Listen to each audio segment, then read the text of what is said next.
What do we know about the possibility of that game being played in Tampa as opposed to Minneapolis? Well, it is going to happen, Field. The NFL made it official today. It's going to keep the game in place in Tampa on Sunday night. And earlier in the day today, the mayor of Tampa, Jane Castor, was lobbying the NFL to see if it could keep the game there, saying that the city wanted the game and that the Bucs were prepared to go out and do you-know-what to the Kansas City Chiefs. That came from the mayor of Tampa. But the NFL made the decision. It felt like it wasn't going to be diverting enough resources away from the city, and it felt like the game could be played. It was always going to stay on Sunday night, despite some questions about whether it could be shifted to Monday night.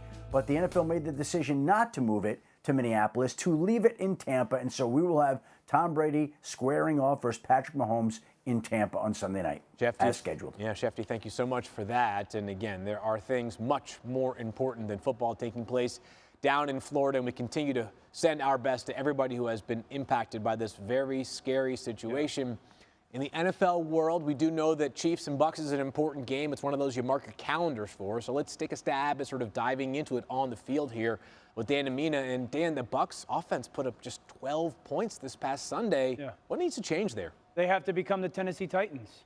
And more. Well, they got to become play-action pass dominant. Right now, they're 25th in the league when it comes to usage of play-action pass. This is something Mina and I have talked about for Tampa Bay for what feels like 3 years from right now. But two specific reasons why, babyface. Number one, they need to. Because of the injuries to their offensive line and the lack of perimeter weapons because of, again, injuries. It'll help cover up that offensive line that's still young and unproven and starting to gel a little bit, and also help some of those receivers that maybe aren't those marquee name guys create some separation down the field. You can hold it a little bit longer. I firmly believe this. There's a difference between identity and philosophy. Okay. Their identity in Tampa Bay does not have to change. It is Tom Brady, dominant defense. The philosophy of how they play has to change given the construct of their offensive roster. Yeah, I agree with Dan. I'd like to see them using more play action. I'd also like to see them discontinue running the ball so much on first down. Yeah. And for people who are wondering if those things are inconsistent, they're not. Statistics have shown you do not have to run the ball on first down to set up the play action pass. And above that, or beyond it rather, the Bucs are really bad at it. So far this season, they're running on first down at a much higher rate than they have in the past. And when they do that, they average negative 0.06 expected points added per play. When they pass on first down, it's 0.17. People might point to the lack of wide receivers. Obviously, they've had some injuries, but ultimately they do pass. And when they do pass, they're behind the eight ball because they run so badly on first down.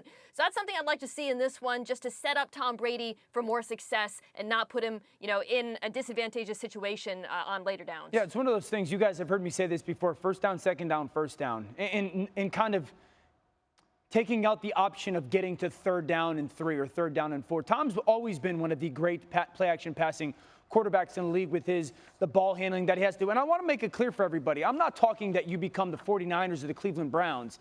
They are a team that utilizes bootlegs, where the quarterback is getting outside of the pocket. There's a difference between bootleg and play action. Play action very much so still keeps Tom set up inside, and it keeps him protected really on the internal part of that pass rush. I just believe it's the best way for their offense to go forward. Thank you for watching ESPN on YouTube. For live streaming sports and premium content, subscribe to ESPN+.